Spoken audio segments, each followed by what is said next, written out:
Tapetum या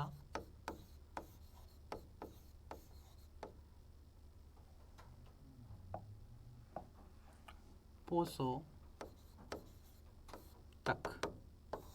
tapetum या पोषोतक। Tapetum की क्या विशेषता, देखो डायग्राम देखते हैं पहले। देखो भाई,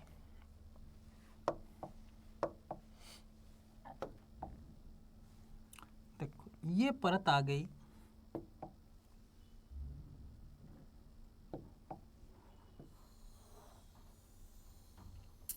टेपिटम की।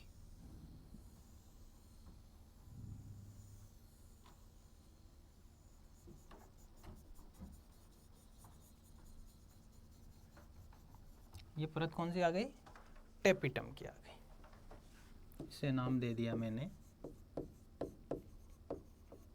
टेपिटम। और इस टेपिटम के भीतर जो परत या जो संरचना है वो है लघु बीजाणु दानी। इसके अंदर जो संरचना है वो संरचना क्या है, लघु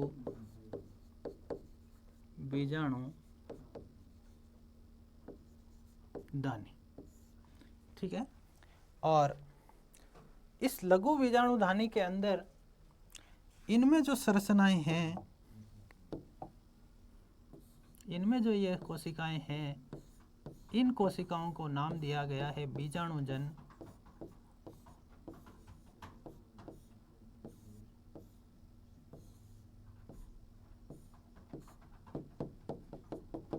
ये जो सेल्स हैं, इन सेल्स को कहा हमने बीजाणुजन ऊतक। ठीक है। तो अब देखो टेपिटम ने क्या कर रखा है, एक घेरा बना रखा है किसके चारों ओर, इस लघु बीजाणु धानी के चारों ओर। और लघु बीजाणु धानी में क्या है, बीजाणुजन ऊतक है। और ये लघु बीजाणुजन ऊतक है, ये वाले ये क्या बनाएंगे, ये परागकण बनाएंगे। क्या बनाएंगे, परागकण या लघु बीजाणु बनाएंगे। तो कहने का मतलब इस लघु बीजाणुजन ऊतक को जितना भी पोषक तत्व चाहिए या इन परागकणों के विकास के लिए जितने भी पोषक तत्व चाहिए, उन सब की सप्लाई करने का काम कौन करती है, टेपिटम। क्यों करती है, क्योंकि इसने खुद ने चारों ओर घेरा बना रखा है। तो जो भी पदार्थ आएंगे वो इस टेपिटम को पार करते हुए आने हैं। जो भी पदार्थ आएंगे उस टेपिटम को पार करते हुए आने हैं। और दूसरी चीज, इसका पर्सनल घेरा है, एकमात्र ऐसी परत जो प्रत्येक लघु बीजाणु को चारों ओर से घेरती है, जो एक बीजाणु दानी को क्या करती है, चारों ओर से घेरती है। अब पॉइंट देखें, ऐसी परत जो बीजाणु दानी को चारों ओर से घेरती है। बाकी की जो भी परतें थी वो चारों ओर से नहीं घेर रही थी, चारों लघु बीजाणुओं को, बीजाणु दानियों को संयुक्त रूप से घेरने का काम करती थी। ठीक है। दूसरी चीज, अब इसकी सेल्स कैसी है, ये एक स्तरीय, कैसी है, ये एक स्तरीय परत है। दूसरी चीज, सेल है, बड़ी है, कोशिका है इसकी बड़ी है, कोशिका का जीव द्रव्य गाढ़ा है। देखो भाई, जो कोशिका जितने ज़्यादा कार्य करती है उसके अंदर उतने ज़्यादा पदार्थों का घोल होना चाहिए।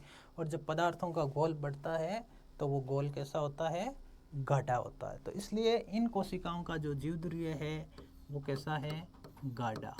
और जितना ज़्यादा कोशिका कार्य करती है वो कोशिका के सारे कार्य किसके द्वारा संपन्न किए जाते हैं, केंद्रक के द्वारा। ठीक है ना। तो ऐसी कोशिका का जो केंद्रक है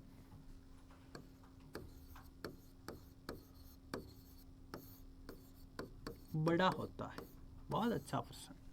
इन कोशिकाओं का जो केंद्रक है वो बड़ा होता है। अब ऐसी कौन कौन सी कोशिकाएं हैं जिसका केंद्रक बड़ा होता है, तो एक कोशिका और है विभज्योतक ऊतक, पादपों में पाई जाती है। विभज्योतक का कार्य भी क्या है, बार बार सेल डिवीजन करना होता है। तो सेल डिवीजन करना होता है तो उनमें उनका भी कोशिका द्रव्य गाढ़ा होता है, केंद्रक बड़ा होता है। ठीक है ना। अब इस टेपिटम के जो केंद्रक है, इस केंद्रक की एक और बात है। वो बात क्या है, वो बात है कि इस कोशिका के अंदर जो गुणसूत्र होते हैं ये सामान्य रूप से ये चतुर्गुणित होते हैं, चतुर्गुणित गुणसूत्र होते हैं। चतुर्गुणित भी हो सकते हैं या बहुगुणित हो सकते हैं, चतुर्गुणित भी हो सकते हैं या फिर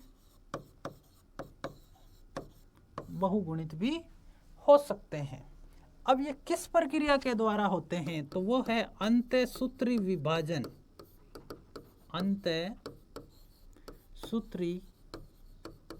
विभाजन, कोशिका विभाजन की क्रिया, जिसके अंदर अंतःसूत्री विभाजन में क्या होता है कि गुणसूत्र बंट जाते हैं अलग अलग, लेकिन उनके कोशिका द्रव्य का विभाजन नहीं होता। जैसे एक सिंपल सी चीज कहें कि जैसे ये कोशिका, इस कोशिका के अंदर 4 गुणसूत्र, ठीक है ना, विभाजन में गई तो 4 से गुणसूत्र कितने हो गए 4, और ये 4 8 हो गए, ठीक है ना। लेकिन इन दोनों के बीच में ये बीच की भित्ति का निर्माण नहीं हुआ।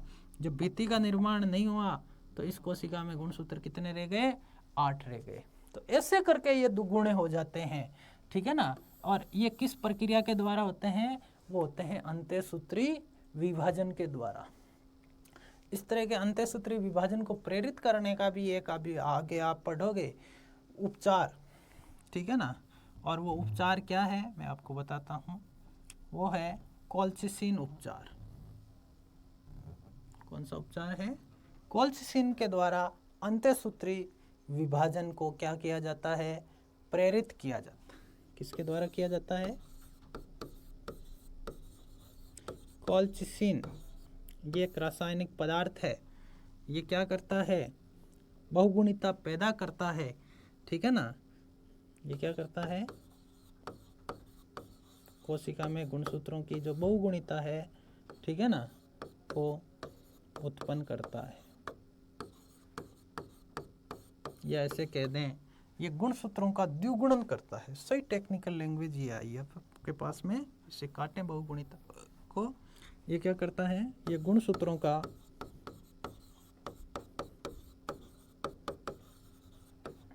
कोशिका में क्या करता है, द्विगुणन करता है, ठीक है। तो ये विशेषता हुई टेपिटम की, बहुत अच्छा पॉइंट है, ठीक है। उसके बाद में अगला पॉइंट्स की बात करें इस टेपिटम की, कि टेपिटम है वो क्या कार्य करती है, टेपिटम है वो क्या कार्य करती है। तो अगला हेडिंग डालें हम, टेपिटम के कार्य। तो टेपिटम के कार्य की अगर अपन बात करें तो देखो, पहले हम थोड़ी सी मैं आपको परागकण की संरचना बता दूं कि ये परागकण है। इस परागकण की ये जो 2 आवरण हैं, ये बाहर वाला जो बाह्य चोल है, ठीक है ना, और इस बाह्य चोल के अंदर कुछ पदार्थों की बात करें तो इसमें एक पदार्थ पाया जाता है स्पोरोपोलेनिन, ठीक है ना। तो उस स्पोरोपोलेनिन का निर्माण कौन करता है, ये करती है, ठीक है। उसके बाद में इसकी चोल के अंदर छिद्र होते हैं। क्या होते हैं, छिद्र होते हैं। इन छिद्रों के अंदर एक विशेष प्रकार की प्रोटीन्स पाई जाती है, उसे कहा गया जाति विशिष्ट प्रोटीन। उस जाति विशिष्ट प्रोटीन का निर्माण कौन करती है, टेपिटम करती है, ठीक है ना। और इसके अलावा आपने देखा होंगे कुछ परागकण होते हैं, परागकणों में सुगंध होती है, रंग होती है, चिपचिपे होते हैं, जैसे साल्विया है जो कीट परागित पुष्प हैं उनके हैं, ठीक है ना। तो उनके लिए एक क्या होता है, तेल जैसा पदार्थ होता है। वो तेल जैसा पदार्थ है वो कहाँ लगा रहता है, इन परागकणों की बाह्य सतह पर लगा रहता है, ठीक है। तो ये 3 महत्वपूर्ण कार्य इसकी बाह्य संरचना बनाने में, और चौथा कार्य जिसके बारे में हमने चर्चा की, पोषण देना। तो ये 4 महत्वपूर्ण कार्य हो गए, ठीक है। तो चारों महत्वपूर्ण कार्य को लिख लेते हैं अपन। पहला कार्य देखो, जो भी परागकण परिपक्व हो रहे हैं उनको पोषण देना। पहला क्या है, परिपक्व होने तक परागकणों को क्या देती है, पोषण देने का काम करती है। दूसरा कार्य, यह स्पोरोपोलेनिन स्रावित करती है।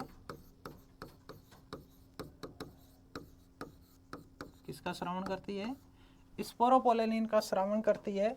और स्पोरोपोलेनिन है वो क्या करता है, इस परागकण की बाह्य चोल बनाता है। ये क्या करता है, परागकण की बाह्य चोल बनाता है। तीसरा कार्य, ये जाति विशिष्ट प्रोटीन का विकास करती है, निर्माण करती है। जाति विशिष्ट प्रोटीन का श्रवण करती है। और इस जाति विशिष्ट प्रोटीन से क्या होता है, अपनी जाति के परागकणों की पहचान होती है। किस पर, स्त्री केसर या वर्तिकाग्र पर। और चौथा पॉइंट,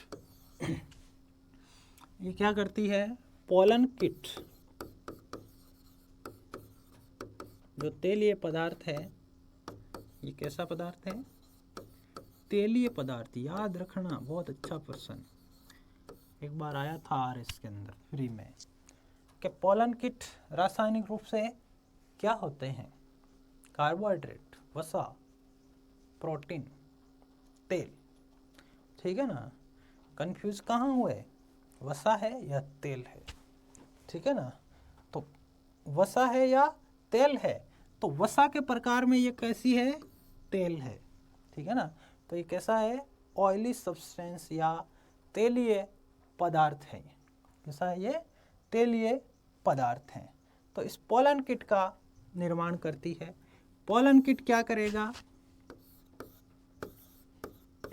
रंग,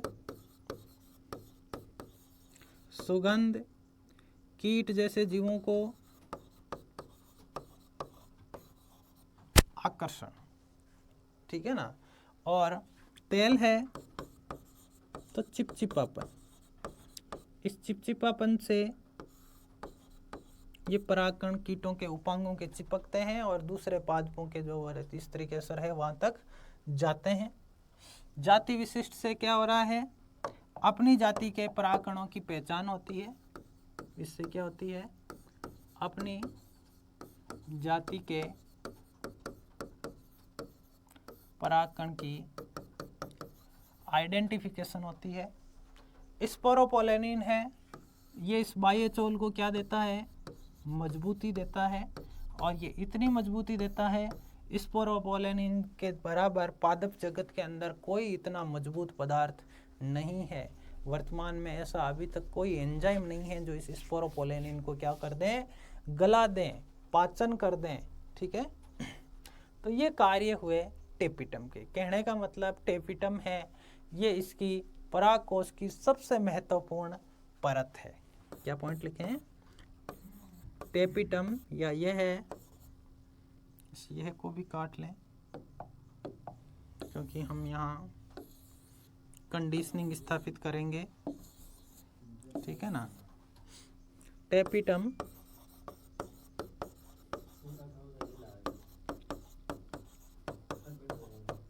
परागकोश की सबसे महत्वपूर्ण परत है या स्तर है। बहुत